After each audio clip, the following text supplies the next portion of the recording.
One more thing, and then we have the hackathon. Next topic up, I really like the title because that is very easy to pronounce, so that's already a very good thing. It's contract negotiations, and for that one, we have two people from just across the border, from France, from Docaposte, and I'd like to ask Valerie and Alexandre on stage to do the presentation on that one.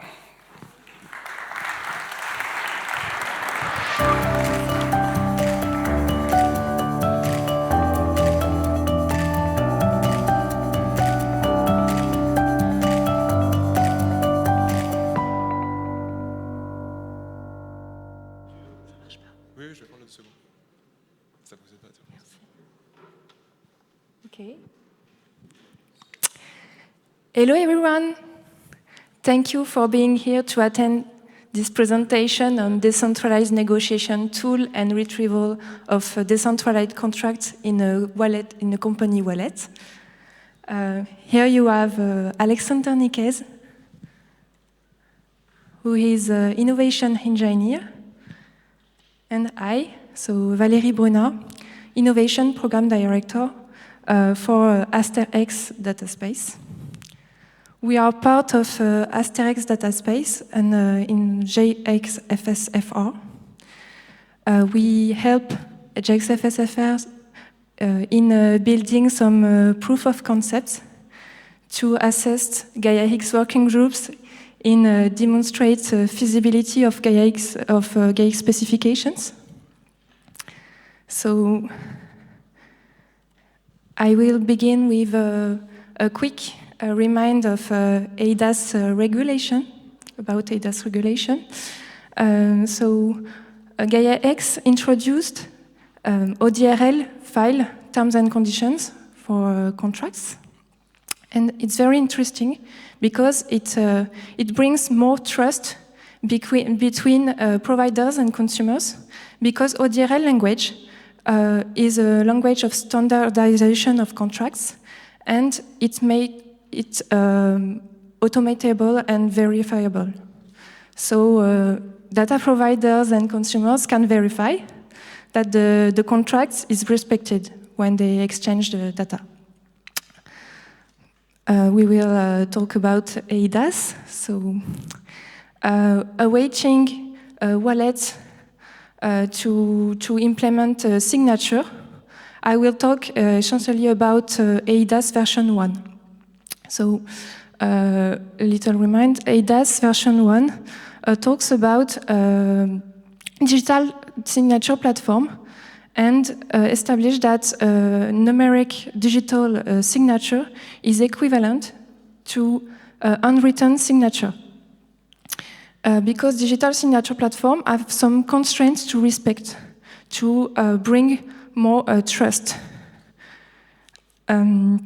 As they display a human readable contract, two parties contracting, they trace some elements during the transaction, seal the bundle, and affix certificate. In elements that are traced, you have authentication methods and numbers of authentication. It's a very important thing to know the level of signature you are doing. You have also party details, the hash of the document, and other things that you can trace the fact that people read the document, for the example. And you can store the bundle and all evidence files on an archive intended for evidentiary purpose. This slide, it's just a little reminder of the Gaia-X FSFR scenario. To remind you this scenario, so you have Bob, who is a data provider from Agdatub's company. He has published a service description on one of the catalogs of Gaia-X. For the example, here you have a Gaia-X catalog. In this description, there is an ODRL file describing all terms and conditions that he proposed to a data consumer.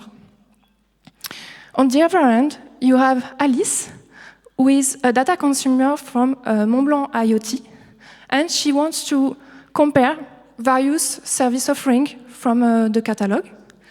And she discovers AgDataHub service, sorry, and she wants to negotiate a contract with Bob.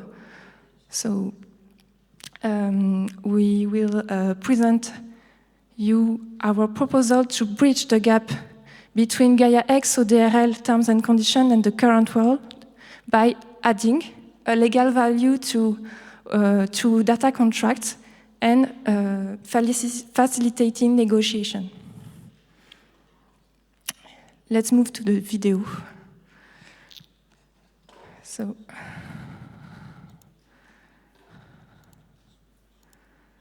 on this video, you see that Alice compares various service offerings from the Asterix catalog. Okay. She logs on the catalog thanks to a personal wallet. Okay.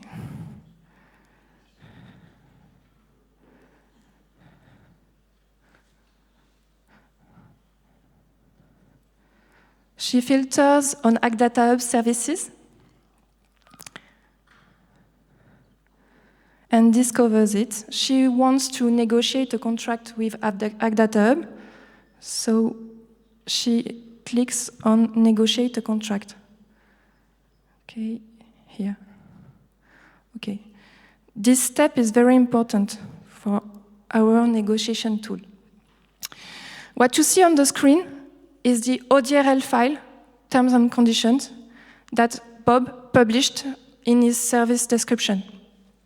Okay, so you see some data, such as the price, and the negotiation tool will retrieve this data, this ODRL file, and party details, so Bob and Alice details, and display a human-readable version of the document, thanks to a Nextcloud open source tool.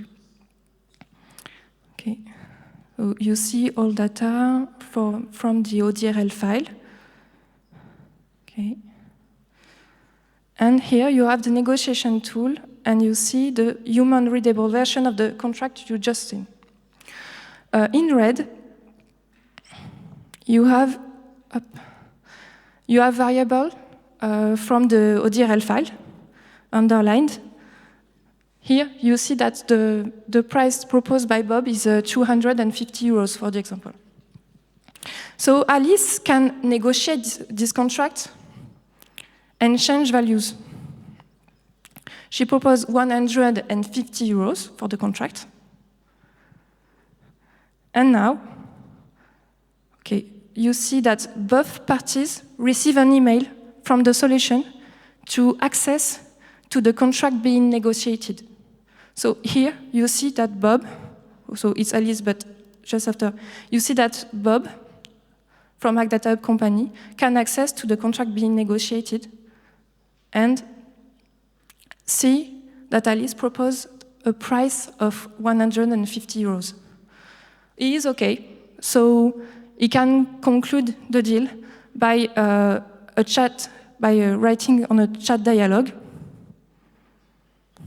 and start the signature process by clicking on Start Signature. Okay, here it's another important step. Now, the negotiation tool calls upon another component named Signature Gateway. Okay, it's a gateway that makes the link between Gaia-X ecosystem and digital signature platform ecosystem. Okay, it's flexible. It works with all digital signature platforms. It's made for that, and the signature gateway retrieves all the elements. So the new ODRL file generated by the negotiation tool with new values, for example, the price 150 euros, and party details, and also the PDF bundle. generated. So here, for the demonstration, we implemented a specific solution from our company, but it could be another one. It's really simple to do that. It's just a plugin. Okay, so both parties go on the contract, go through the contract, read it, and sign it. Here you will see that it's a signature with an SMS OTP, but it could be another one. It could be a signature, an advanced signature, or a qualified signature. The gateway is very flexible for that. Okay. So they sign it, and both parties receive an email with their PDF file from the digital signature platform. But on the other hand, just stop, sorry. On the other hand, the signature gateway builds a numeric version of the contract that you can retrieve on your personal wallet. And this is very important because this data contract is owning the ODRL file, term and condition. So you will see that Alice, or Bob, but you will see Alice, logs on her personal wallet and retrieve the data contracts in her wallet. And at the end, you will see the decentralized attestation, so the data contract, bearing the ODRL file.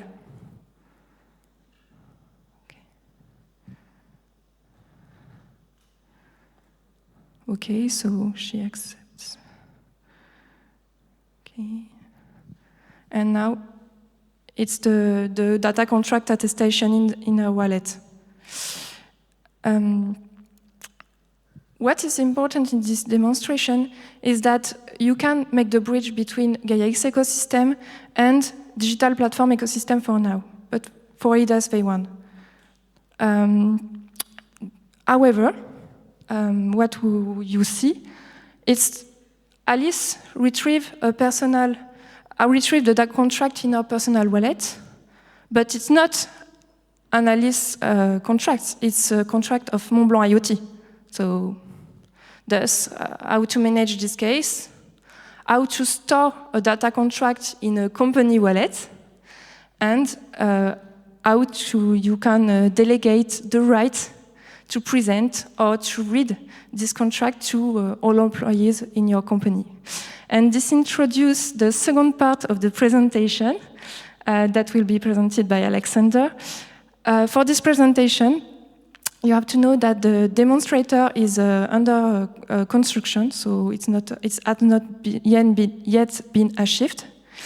Thus we will assume that an employee who has the right to import data contract in the company wallet did it.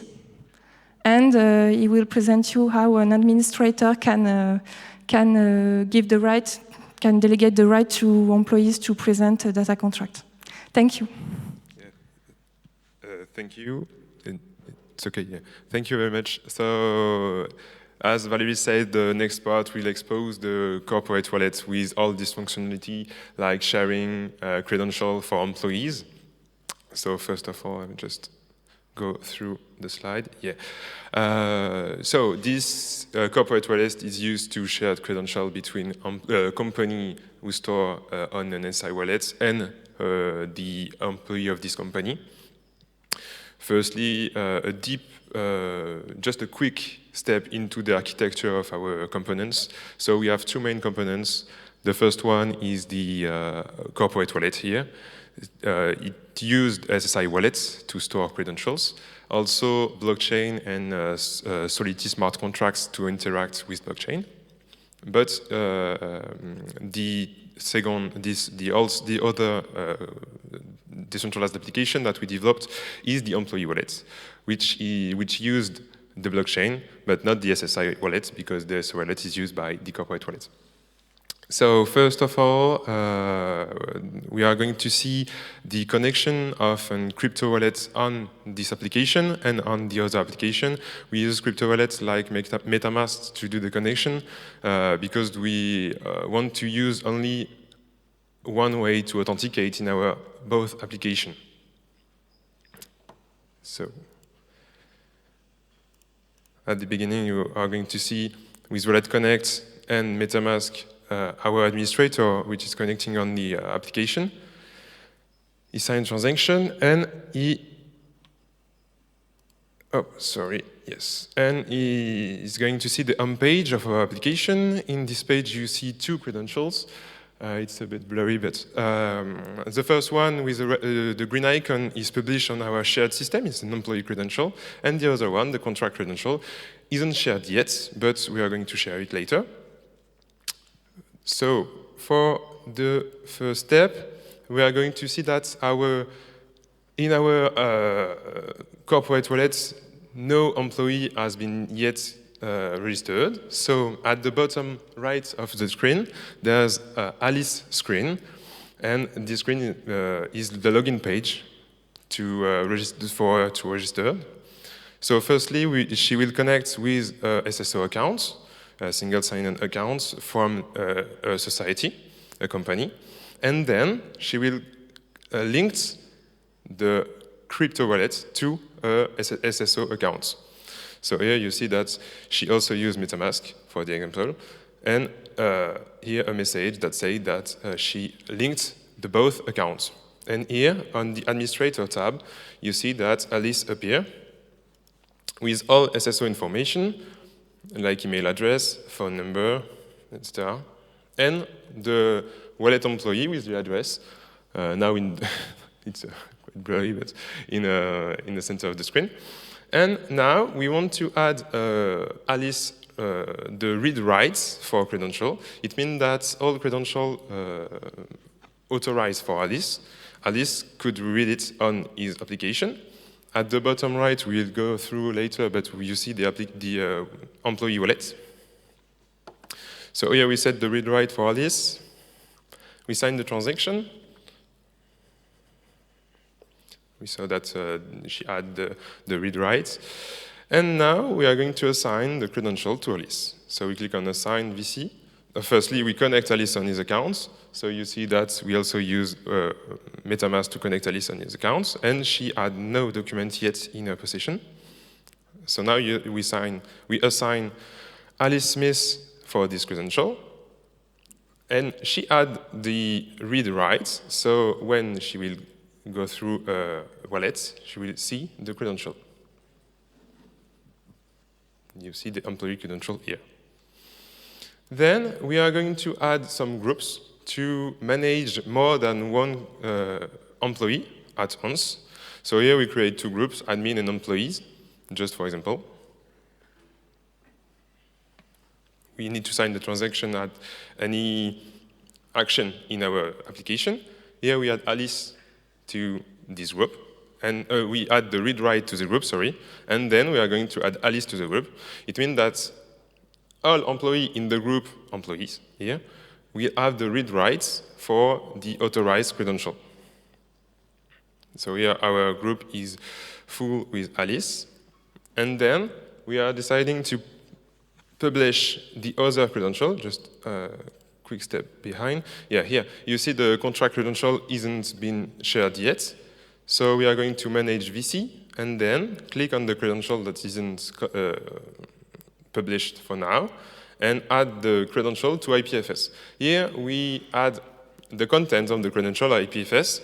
It means that we create a numeric sibling of our credential on the centralized database, IPFS here.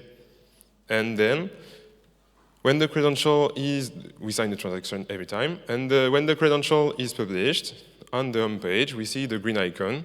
I'd say that it is published. And we allow employee group, we assign employee group to this credential. It means that all employees in this group will receive the read write for this credential. Here you see the employee wallet with the contract credential. Okay, so this is all for the corporate wallet.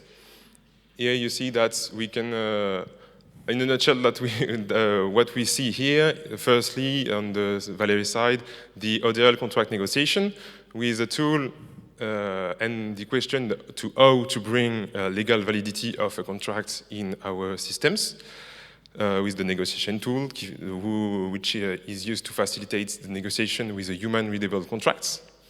Secondly, the signature gateway used to manage every signature with every solution of signature in production now. And then, for my part, the decentralized attestation contracts storage with the issuance credential protocol and the corporate wallet used to manage the company's credential and share the contents of the credential. Yeah. We are currently working on the corporate wallet to add OID for VP and OID for VC to manage the presentation and the import of credential for the employees. And yes, an interesting subject for our research would be applying eIDAS V2 by using a company wallet and signing the contract directly by our company wallet. Okay, it's for us, and thank you. Thank you. Thank you. If you have any question, please.